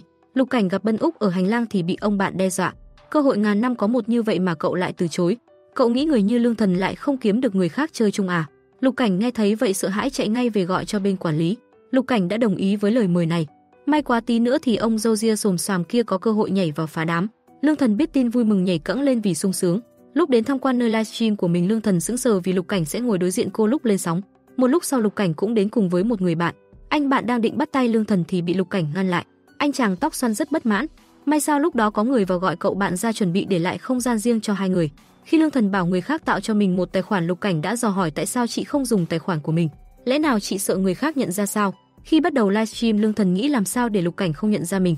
Cuối cùng Lương Thần nảy ra một ý tưởng khá táo bạo. Vào game cô không chạy theo Lục Cảnh cũng không đi nhặt đồ. Thay vào đó Lương Thần vác súng đứng trước mặt quân địch, nhưng có bắn như thế nào cũng không trúng. Bắn đến lúc hết đạn cũng không trúng được một tên. Quân địch thấy thế thì cũng hạn hán lời. Khi Lương Thần suýt bị quân địch đấm vào mặt thì Lục Cảnh xuất hiện. Hai người tạo một cú xoay hoàn hảo, thành công hạ gục quân địch. Nghe anh chàng mập bình luận về thao tác của mình, Lương Thần cảm thấy rất xấu hổ. Nghe Lục Cảnh bên cạnh an ủi, Lương Thần liền vui hơn rất nhiều. Hai người phối hợp với nhau rất ăn ý, chỉ một lúc đã có thể tiêu diệt gần hết quân địch. Nhưng khi cả hai đang đứng nói chuyện, Lương Thần bất ngờ bị tấn công. May sao Lục Cảnh nhanh tay hơn, nhắm thẳng quân địch mà bắn khiến hắn bay màu. Cuối cùng hai người cũng hoàn thành nhiệm vụ và giành chiến thắng. Buổi livestream rất thành công khiến giám đốc rất vui mừng. Ông còn hỏi có phải hai người hay chơi với nhau không. Lương Thần nghe mà sợ muốn rớt cái hồn, vội vàng phủ nhận. Giám đốc cũng không hỏi nhiều mà mời mọi người đi ăn. Không ngờ lại mời cả bạn của Lương Thần đến. Bầu không khí bỗng chốc trở nên căng thẳng. Lục Cảnh đang định ra chỗ Lương Thần thì cái bóng đèn kia không biết từ đâu lại nhảy ra trước. Lục Cảnh đi lại nói chuyện với giám đốc. Anh không cần thù lao mà chỉ muốn có được con pet nhà sản xuất đã ngừng phát hành. Vì sự thành công của buổi livestream hôm nay cho nên giám đốc rất vui mừng mà sảng khoái đáp ứng. Lục Cảnh nói mình muốn có được con pet để tặng Tiểu Hộp Tinh. Lương Thần đang uống rượu nghe được cũng suýt sặc. Không những thế anh còn nói ngày nào cô cũng chơi game với mình như để tuyên bố chủ quyền cho mọi người biết. Lương Thần liền tìm cớ đi lấy đồ ăn để hóa giải bầu không khí ngột ngạt này. Lục Cảnh cũng nối gót cô rời đi. Ra đến quầy đồ ăn, Lục Cảnh liền khoác áo lên cho cô. Sau đó anh bảo cô ra ngoài giúp mình một chuyện. Ra đến bên ngoài, Lục Cảnh liền lấy lại áo. Trong bầu không khí lãng mạn, Lục Cảnh lại thốt lên rằng cúc áo của Lương Thần đã bị tuột. Tâm trạng Lương Thần bỗng tụt dốc không phanh. Thấy Lương Thần loay hoay mãi vẫn không đóng được, Lục Cảnh bèn tiến lên giúp đỡ. Nhìn hai người giống như đang ôm nhau vậy. Khi Lương Thần quay về thì lại gặp anh bạn Gia Vận. Lục Cảnh đang định mời Lương Thần đi xem phim thì có người đến, lời ra đến miệng lại không thể thốt ra. Tới lúc về, Lục Cảnh lại mặt dày nhờ Lương Thần đưa về. Tất nhiên là cô không từ chối rồi. Trên xe khi Lương Thần bảo Lục Cảnh thắt dây an toàn, anh lại vô tội nói không biết. Nghe thấy vậy cô cũng ngơ ra luôn. Thấy biểu cảm của Lương Thần như vậy, Lục Cảnh không chơi nữa mà tự cài dây cho mình, nhưng kéo thế nào cũng không ra. Cuối cùng Lương Thần đành phải làm giúp. Khi tạm biệt nhau cả hai đều rất vui vẻ, người thì ngồi cười, người thì nhảy chân sáo về nhà, trông rất là yêu đời. Lúc online Lương Thần rất mong chờ con pet mà Lục Cảnh định tặng mình, nhưng mãi mà vẫn không thấy anh có động tĩnh gì. Đang định tắt game đi ngủ thì ngay lúc này Lục Cảnh búng tay một cái, một con rồng lửa hiện lên trông rất dễ thương. Lương Thần thích thú nhìn không rời mắt. Lục Cảnh bỗng nói Lương Thần đã đợi cả đêm rồi cơ mà, khiến cô đần ra luôn. Lương Thần vội vàng phủ nhận nhưng Lục Cảnh đã tiến sát lại nói ra từng câu từng chữ. Lương Thần cũng biết bản thân đã bị lộ, cô tính quay người đi nhưng lại bị anh giữ lại. Lương Thần sợ hãi vội vàng rút dây nguồn máy tính nhưng điện thoại lại vang lên, là Lục Cảnh gọi tới, nhưng vì không biết phải đối mặt như nào nên Lương Thần đã tắt nguồn. Hôm sau khi đang không biết làm sao thì Bân Úc bỗng dưng gọi tới nói một câu không đầu không đuôi khiến Lương Thần cảm thấy khó hiểu. Tiếng chuông cửa bỗng vang lên, nhìn qua lỗ mắt mèo Lương Thần không thấy có ai. Đang định quay vào thì lại nghe thấy tiếng chuông, mở cửa ra thì là một người máy đáng yêu. Nhìn thấy bông hoa Lương Thần vội vàng định đóng cửa lại thì có một bàn tay giữ lại. Kiếm cớ một hồi biết không thể lừa con hồ ly Lục Cảnh, Lương Thần đành thừa nhận. Khi biết Lương Thần là hộp tinh nhỏ, Lục Cảnh đã rất vui bởi anh đã mê cô từ lâu. Lương Thần nghe xong mà trợn mắt há miệng ngạc nhiên nhìn Lục Cảnh. Lương Thần đẩy Lục Cảnh ra định đóng cửa thì anh giữ cô lại. Lục Cảnh vẫn còn điều muốn nói, nhưng thấy dáng vẻ của Lương Thần anh lại bảo cô mau đi nghỉ ngơi. Lúc này Lương Thần lại nghệt mặt ra, chỉ có vậy thôi hả? Tự thấy câu hỏi của mình có gì đó sai sai, Lương Thần lại sửa thành không có gì. Khi tiễn Lục Cảnh xuống lầu thấy trời gió to, Lương Thần lại vội chạy lên nhà lấy khăn cho anh. Cả hai đều rất vui vẻ. Đêm hôm đó hai người gọi điện cho nhau, nói chuyện trên trời dưới đất. Hôm sau lúc đang ngồi ăn bim bim xem video, Lương Thần bỗng nhận được tin nhắn của Lục Cảnh. Vì muốn trêu ghẹo anh một tí nên cô đã nói dối rằng mình đang xem trai đẹp.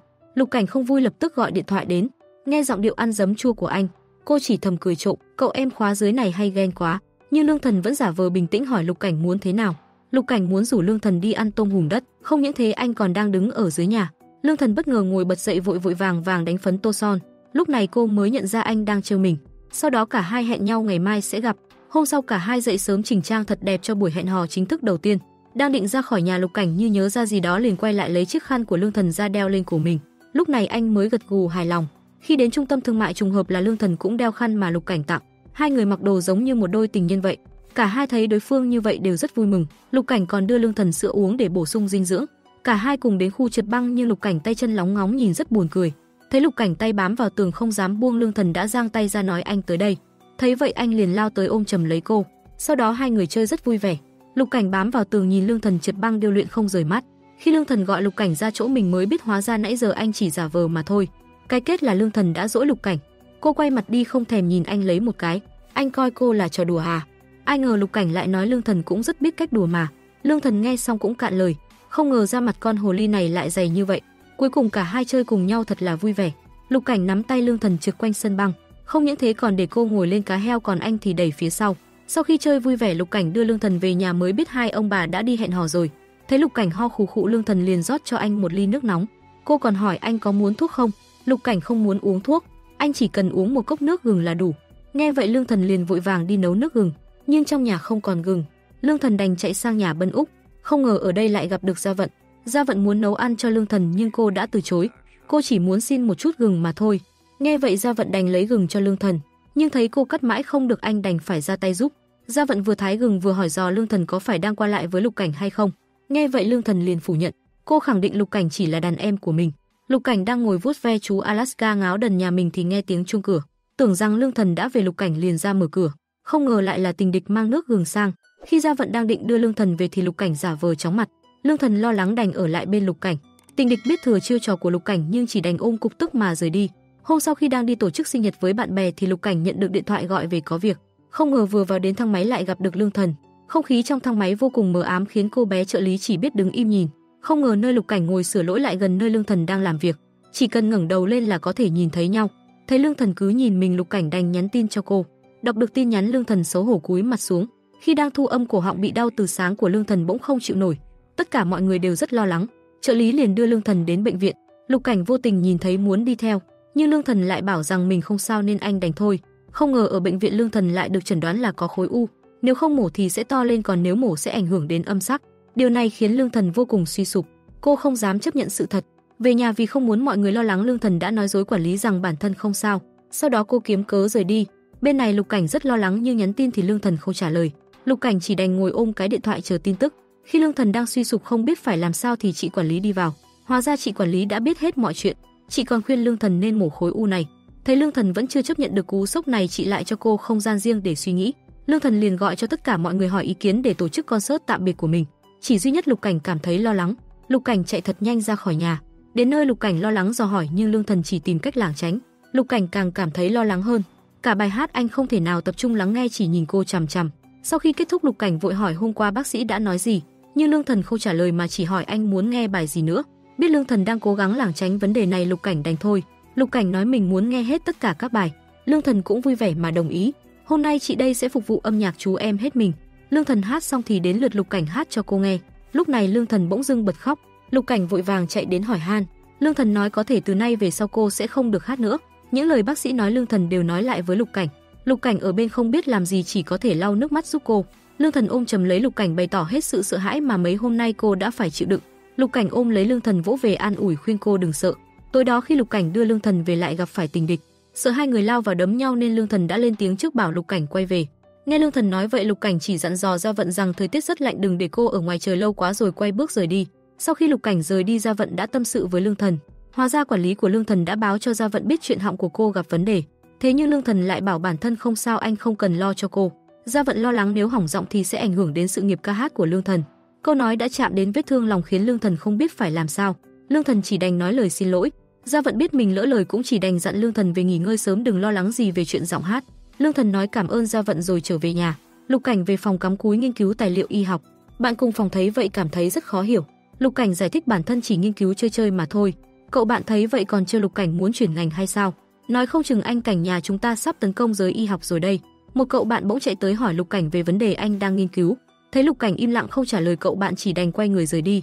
Hôm sau khi chị quản lý đến hỏi han tình hình, Lương Thần đành nói thật với chị rằng mình không muốn mổ. Sau khi khuyên giải, chị quản lý dặn dò Lương Thần nghỉ ngơi cho tốt. Lịch trình của Lương Thần chị quản lý đã thay cô hủy hết, nhưng công ty vẫn còn có việc nên chị phải đi.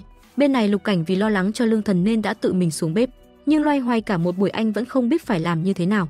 Đúng lúc đó bà nội đi vào. Lục Cảnh đành thú thật là cháu dâu tương lai của bà bị bệnh. Nghe vậy bà vui vẻ nói hãy giao lại cho mình. Sau khi xong xuôi hết, Lục Cảnh liền mang ngay sang cho Lương Thần. Mà lúc này trợ lý cũng vừa mua đồ ăn về. Sau khi mở cửa để Lục Cảnh và Lương Thần mới nhớ ra cô trợ lý bé bỏng nhà mình vẫn còn ở đây.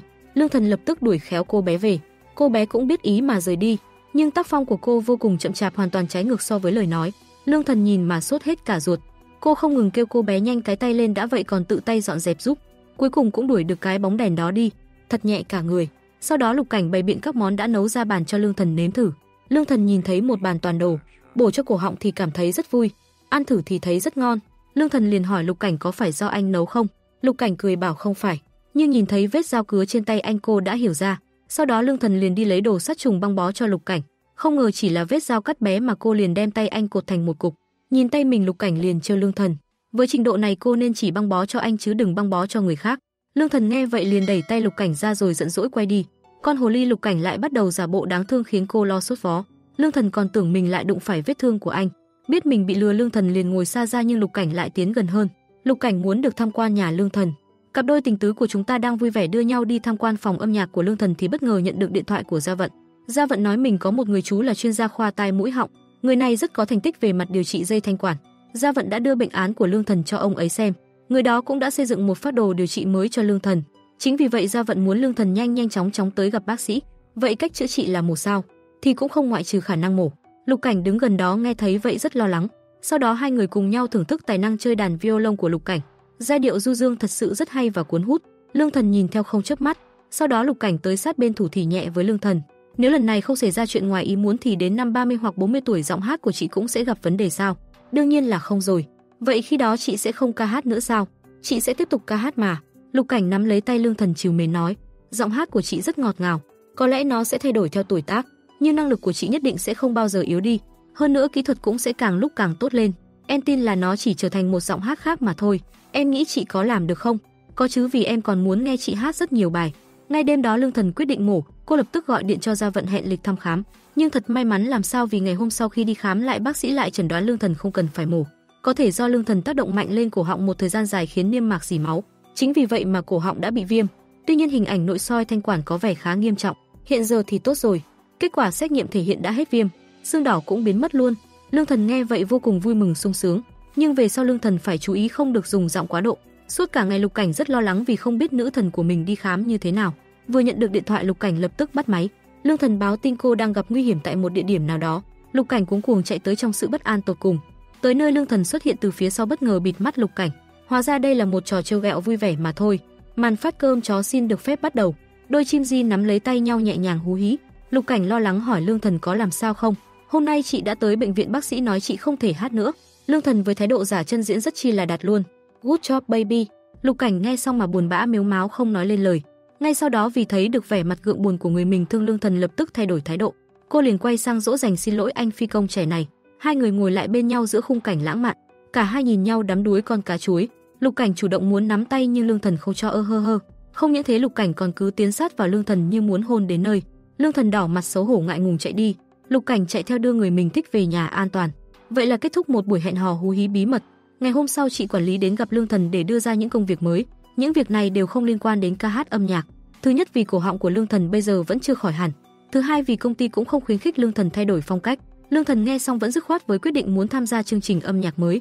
Khi đang lướt WeChat, Lục Cảnh vô tình thấy được thông báo Lan Chi biết với Lương Thần để tranh giành slot thách đấu hành trình yêu âm nhạc. Sau đó Lục Cảnh vội vàng gọi cho Lương Thần hẹn cô ra hồ ngắm hoàng hôn. Lương Thần thắc mắc tại sao Lục Cảnh lại đột nhiên chạy tới đây. Vì em đọc được vài thứ tào lao trên mạng nên đang rất lo cho chị. Trời đất ơi, chuyện này có gì to tát đâu. Chị đã quen với cuộc sống của công chúng như thế này rồi. Yên tâm đi, mấy tin tức kiểu đó rồi cũng sẽ có tin mới chèn vào nhanh thôi. Vừa nói dứt câu, Lương Thần liền nhận được tin khẩn.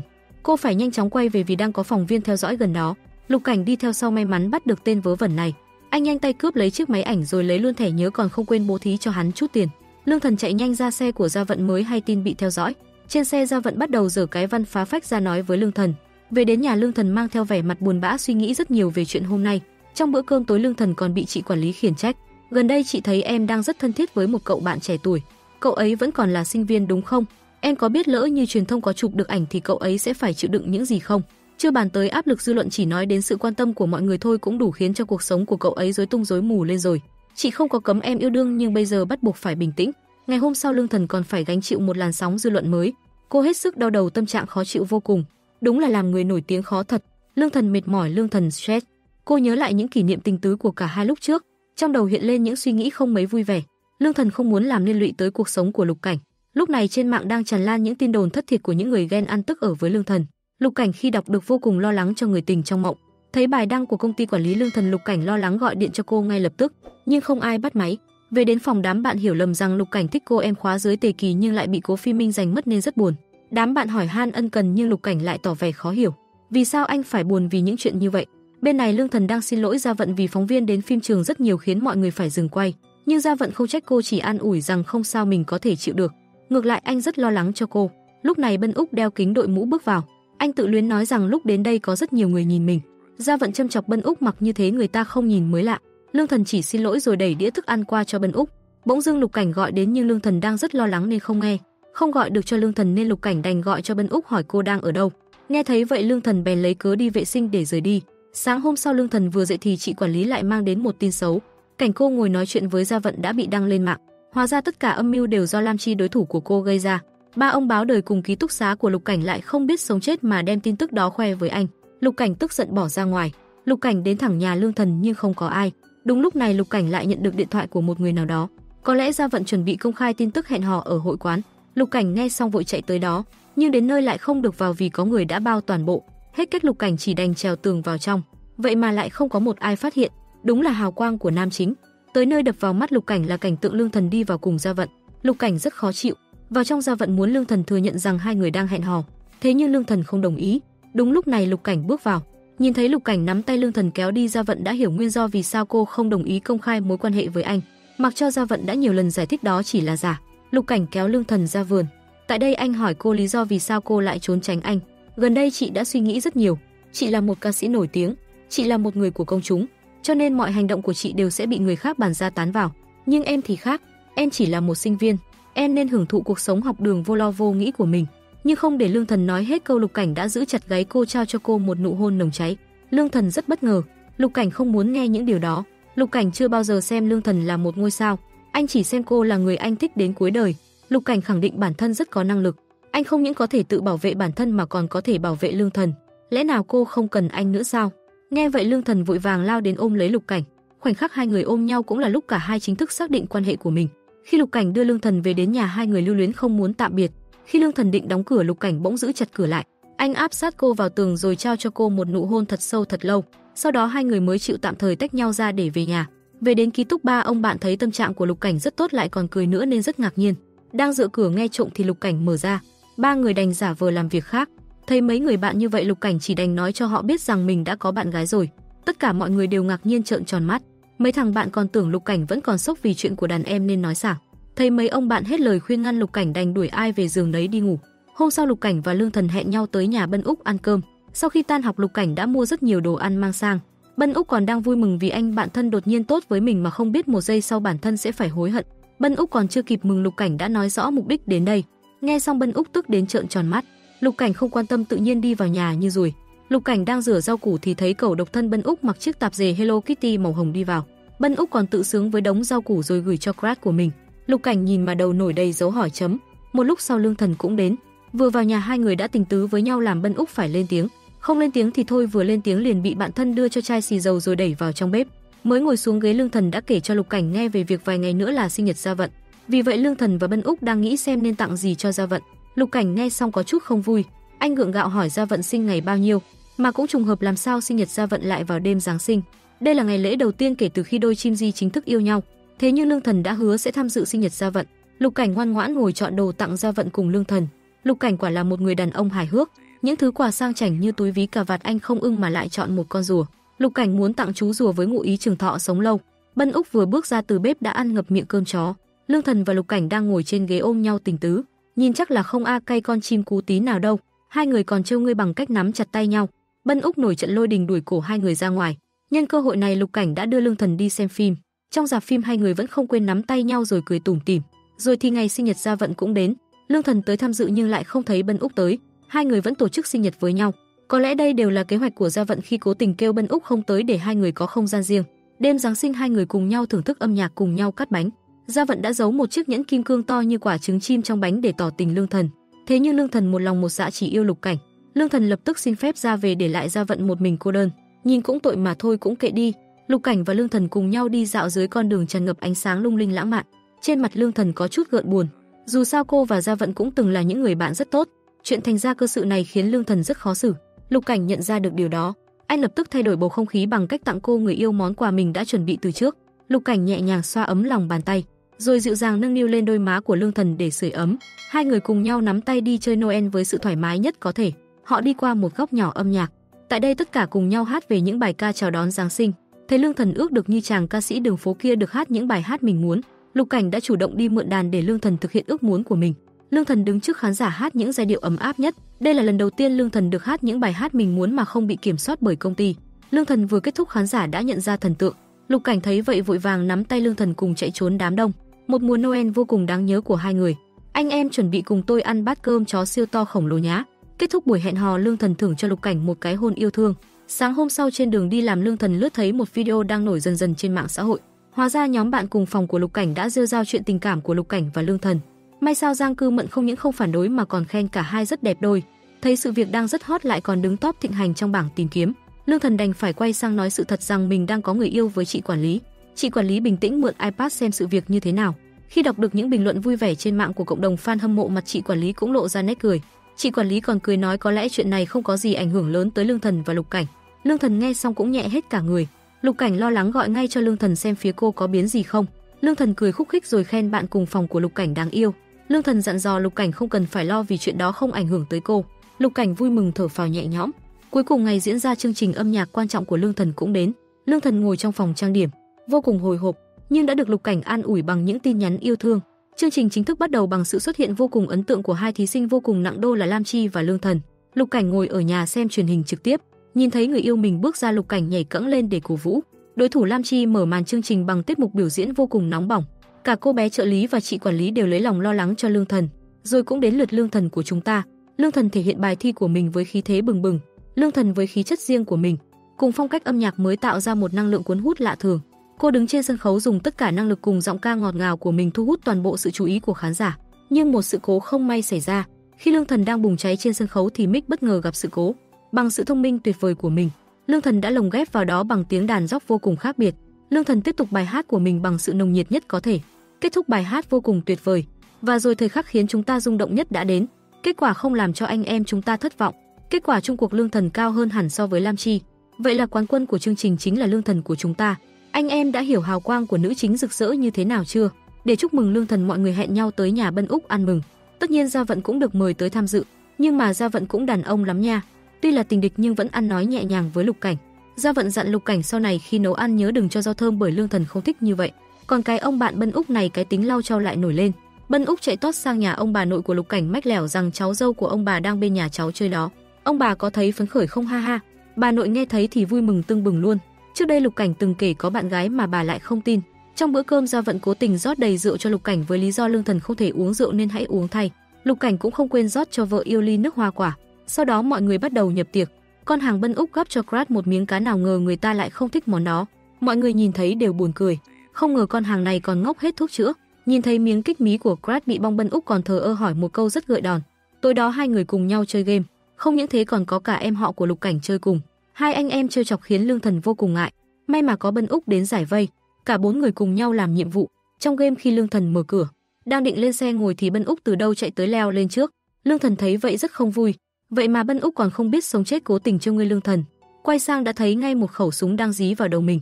Cuối cùng Bân Úc đành thỏa hiệp xuống ghế sau. Thế nhưng tới cuối cùng tất cả phải đi bộ vì xe hỏng mất rồi.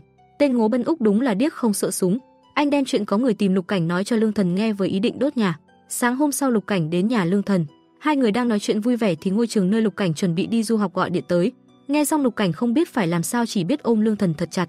Lương Thần thấy Lục Cảnh có gì đó sai sai, nhưng để Lương Thần không nhận ra Lục Cảnh đã bảo cô mở máy chơi game, còn anh đứng một bên chỉ dạy. Không ngờ thao tác của Lương Thần thật sự quá kém. Dù đã chơi đến mòn cả bàn phím nhưng chưa một lần Lương Thần trụ nổi 5 phút. Lục Cảnh thấy mà cũng bất lực ngang. Cuối cùng Lục Cảnh đành phải cầm tay chỉ việc. Không những thế Lục Cảnh còn để Lương Thần ngồi lên đùi mình. Lương Thần đang thích thú tựa đầu vào ngực người mình thương thì Lục Cảnh kéo cô về thực tế. Em phải cảm nhận đi, di chuyển súng là phải như này. Nụ cười trên môi Lương Thần bỗng vụt tắt. Sau khi chơi game hai người cùng nhau xem phim, bỗng dưng Bân Úc gọi điện bảo Lương Thần mau qua nhà anh một chuyến. Bạn của Lương Thần đã uống say ngoác cần câu mình Bân Úc không đối phó nổi. Lương Thần và Lục Cảnh lập tức kéo nhau qua nhà Bân Úc một chuyến. Không ngờ bà nội của Lục Cảnh lại mang canh giải rượu sang. Bà còn vô tình để lộ việc Lục Cảnh chuẩn bị đi du học. Sợ bà nội lại nói ra bí mật, Lục Cảnh đành đưa bà về nhà. Khi quay lại Lương Thần hỏi Lục Cảnh tại sao lại giấu mình. Nếu không phải bà nội nói thì có phải anh định giấu cô mãi không? Nói xong Lương Thần tức giận bỏ về. Lục Cảnh đuổi theo tới dưới nhà. Anh liên tục gọi điện nhưng Lương Thần đã tắt máy. Hết cách Lục Cảnh chỉ đành ngồi cả đêm ở đó. Hôm sau lúc Lương Thần tan làm về, nhận được điện thoại của Bân Úc mới biết Lục Cảnh đã đi từ đêm qua đến giờ vẫn chưa về. Nghe vậy Lương Thần vội vàng đi tìm Lục Cảnh. Không ngờ vừa mở cửa thang máy đã thấy anh ngồi thu lu trước cửa nhà mình. Lương Thần liền gọi điện báo cho Bân Úc rằng mình đã tìm thấy người. Bân Úc hãy nói với mọi người đừng lo lắng. Lục Cảnh đã giải thích cho Lương Thần nghe tất cả mọi chuyện. Lương Thần cũng xin lỗi vì đã hiểu lầm Lục Cảnh. Hai người lại hạnh phúc mặn nồng như xưa. Hôm sau đám bạn cùng phòng thấy Lục Cảnh chạy không ngừng nghỉ còn tưởng anh cãi nhau với bạn gái. Chính vì vậy mấy ông nhõi này đã dùng điện thoại của Lục Cảnh gọi Lương Thần đến. Không ngờ Lương Thần vừa bỏ khẩu trang ra đã dọa mấy ông nhõi sợ chết khiếp. Cả đám vội vàng quỳ xuống cầu xin. Lục Cảnh thấy Lương Thần tới liền tỏ ra lo lắng vì cô ăn mặc phong phanh. Không nghĩ nhiều Lục Cảnh lấy áo của mình khoác cho Lương Thần. Không những thế còn lấy luôn cái bịt tai của anh bạn cùng phòng. Lấy xong còn không khách sao mà đuổi bọn họ đi chỗ khác. Sau khi hai người nói chuyện xong đám bạn của Lục Cảnh tưởng hai người đã chia tay bèn chạy ra giữ Lương Thần lại. Không những thế còn cầu xin Lương Thần đừng bỏ Lục Cảnh vì anh thật sự rất thích cô. Sau khi xem ba ông nhõi làm đủ trò con bò hai người mới bật cười. Lúc này ba ông mới nhận ra mình đã bị ăn một cú lừa. Thế nhưng ba người cũng cảm thấy rất vui. Lục Cảnh mạnh dạn theo chân Lương Thần vào đến tận nhà. Lương Thần đang vào bếp xào nấu thì bất ngờ Lục Cảnh đi tới ôm thật chặt từ phía sau. Thanh niên cơ hội nhất năm mang tên Lục Cảnh. Hai người đang âu yếm mặn nồng thì ấm nước tràn. Lương Thần xấu hổ lấy cớ chạy ra tắt nước. Thế mà Lục Cảnh vẫn không buông tha bám đuôi theo bế Lương Thần lên, chuẩn bị thi chuyển kỹ năng. Nhìn hai người ôm ấp hôn hít mà tức cái mắt ghê. Mặc cho ấm nước sôi như muốn vỡ tung hai người vẫn bế nhau ra ghế sofa. Lục Cảnh mà vẫn cố bế nhau một phát ra ghế sofa. Lục Cảnh nhìn vào đôi mắt của Lương Thần rồi kêu là anh muốn nhưng mà lại không nói là muốn gì. Lục Cảnh vội vàng hôn lấy hôn để như muốn ăn tươi nuốt sống Lương Thần. Nhìn cảnh này bỗng thấy sai rồi đây. Lục Cảnh đang hưng phấn thì bà chị máy bay dập tắt mộng tưởng. Lương Thần vẫn còn tỉnh lắm đấy nhé. Cô lấy lý do không được khỏe để dừng tất cả mọi chuyện lại. Lục Cảnh nghe xong cũng tụt cả hứng. Ôi cay quá xá là cay. Sau đó Lương Thần vội đuổi Lục Cảnh về vì ánh sắp thi nên phải ôn bài. Sáng hôm sau Lục Cảnh lại tiếp tục mò đến nhà người yêu. Lục Cảnh tới đây để báo cáo với Lương Thần về lịch trình sắp tới của anh. Tuần tới Lục Cảnh phải tham gia một cuộc thi công nghệ Big Data. Thời gian tới hai người có thể không gặp nhau thường xuyên cho nên dạo này mong cô cố gắng chịu khó một tí. Lục Cảnh hứa khi nào về sẽ bù đắp cho Lương Thần. Cả hai người đều đang trong thời kỳ quan trọng nên vô cùng khó khăn. Lục Cảnh đang chăm chỉ chuẩn bị cho một cuộc thi công nghệ lớn. Cuộc thi này vô cùng quan trọng đối với anh. Bên này Lương Thần vẫn đang rất cố gắng cho cuộc thi tiếp theo của mình. Phong cách nhạc rock đòi hỏi chất giọng cao và sự kiểm soát vô cùng tuyệt vời. Thế nhưng trước đó bác sĩ đã dặn Lương Thần phải giữ giọng. Quyết định này rất khó khăn đối với Lương Thần. Nhờ có trí tuệ siêu tài giỏi cùng đồng đội vô cùng nhiệt huyết, Lục Cảnh đã chuẩn bị tươm tất bài dự thi của mình. Mọi thứ vô cùng xuất sắc, vô cùng chu đáo. Lương Thần cũng đang cố gắng luyện đi luyện lại bài thi của mình. Luyện ngày chưa đủ, Lương Thần lại tranh thủ luyện đêm vì độ ngân cao của nốt nhạc rất khó khăn. Lương Thần liên tục bị mất hơi. Cổ họng của cô bây giờ đã rất khó chịu rồi, e là không ổn mất. Lương Thần về nhà với tâm trạng thất vọng. Lục Cảnh rất lo lắng muốn tìm đến tận nhà, nhưng khi nhấc máy lên gọi thì Lương Thần lại tắt máy. Cuối cùng ngày thi cũng đã đến. Lương Thần với chiếc váy trắng lộng lẫy, tự tin biểu diễn trên sân khấu. Nhìn Lương Thần lúc này bùng cháy hơn bao giờ hết. Năng lượng tỏa ra từ cô chưa bao giờ tuyệt vời như lúc này. Lương Thần đã hoàn thành tiết mục bằng tất cả trái tim nhiệt huyết. Lương Thần đứng hình mất 5 giây vẫn không tin bản thân mình đã làm được. Cuối cùng Lương Thần cũng giành chiến thắng. Cuối cùng cô cũng có thể hoàn thành giấc mơ của đời mình. Mọi người đều vui vẻ chúc mừng Lương Thần. Nhận được những lời chúc phúc thật lòng của mọi người, Lương Thần rất vui. Vui hơn nữa là Lục Cảnh lúc nào cũng ở bên cô. Chính anh là người đã tiếp thêm sức mạnh cho cô ngay cả khi cô muốn buông bỏ chính mình. Tối đó khi Lương Thần đang gấp đồ để đi du lịch cùng bạn trai thì cô bé trợ lý đã mang đến cho cô một chiếc váy ngủ. Tôi năm nay đã 70 tuổi mà chưa thấy chiếc váy ngủ nào ngắn như thế này. Cô bé trợ lý còn không quên trêu ghẹo khiến Lương Thần rất xấu hổ. Lương Thần muốn tự mình chuẩn bị đồ đạc. Bé trợ lý nghe vậy vội vàng đặt chiếc váy vào vali rồi đi ra ngoài. Cô bé vừa ra ngoài, Lương Thần đã cầm chiếc váy lên cười nhẹ. Chiếc váy này có gì quyến rũ đâu chứ. Sau đó Lương Thần lôi chiếc váy đã giấu sẵn ra nhìn ngắm. Hôm sau hai người cùng nhau đi chơi khắp nơi. Cả hai nắm tay nhau dạo quanh phố phường. Không những thế, hai người còn cùng nhau ăn những món ăn đường phố. Khung cảnh thật là lãng mạn. Sau khi chơi mệt rồi họ lại cùng nhau ngồi vẽ tranh ngắm hoàng hôn xuống. Buổi tối sau khi tắm rửa sạch sẽ, Lương Thần mặc bộ váy ngủ từ từ bước ra khỏi nhà tắm. Có lẽ anh chàng phi công Lục Cảnh sắp sập bẫy đến nơi rồi. Nhưng mà bình thường Lương Thần nhây đã quen nên nay tự nhiên tỏ ra gợi cảm, nhìn nó cứ sao sao ấy. Lương Thần từ từ bỏ chiếc áo khoác ngoài lộ ra vẻ gợi cảm của mình. Lục Cảnh hưng phấn không kìm được mà mở vội lon bia hơi uống ừng ực. Cả hai kéo nhau lên giường trao cho nhau nụ hôn nồng cháy. Mới sáng sớm Lục Cảnh đã ngồi ngắm người tình xinh đẹp của mình. Đang vui vẻ bên nhau thì Lương Thần nhận được tin khẩn từ chị quản lý. Đã có người chụp được hình ảnh Lương Thần và Lục Cảnh tay trong tay trên đường phố. Phía công ty đã tạm thời dìm tin tức này xuống. Quả là họa vô đơn chí mà. Ngày hôm sau, tin tức và hình ảnh của Lương Thần và Lục Cảnh được đăng tải rầm rộ lên mạng xã hội. Tình hình bây giờ đang rất là rối tung rối mù. Không chỉ thế, bà nội của Lục Cảnh còn bị thương phải nhập viện. Thấy cháu dâu đến thăm, ông bà tươi cười phấn khởi hẳn. Trên đường về, Lương Thần và Lục Cảnh quyết định công khai với công chúng. Cả hai không muốn giấu giếm chuyện này nữa. Tối đó cả hai cùng nhau livestream công khai mối quan hệ với Giang Cư Mận. Thật may mắn làm sao, không những không có comment tiêu cực mà hai người còn nhận được cơn mưa lời khen từ fan hâm mộ. Hôm nay khi đi làm về, Lương Thần bất ngờ thấy nhà mình có gì đó rất kỳ lạ. Nhìn vào thì thấy bố mẹ đã đến đây từ khi nào. Chưa kịp nói gì, mẹ Lương Thần đã nổi trận lôi đình mắng cô té tát. Lương Thần sợ hãi không dám nói một lời, đành đánh lạc hướng mẹ bằng việc bật tivi xem. Trong khi luống cuống không biết xử lý như thế nào, Lương Thần cố gắng chạy vào phòng báo tin cho Lục Cảnh. Anh chàng không xem tin nhắn vẫn ung dung như không biết chuyện gì đang xảy ra. Lục Cảnh thản nhiên ôm đồ đến nhà Lương Thần. Hai mẹ con Lương Thần đang cãi lộn thì có tiếng chuông cửa. Mẹ Lương Thần sai bố cô ra xem ai đến làm phiền. Đang lúc nước sôi lửa bỏng, bố Lương Thần cầm con dao bầu chạy thật nhanh ra cửa. Vì vậy mới có màn ra mắt đầy ấn tượng giữa con rể và bố vợ.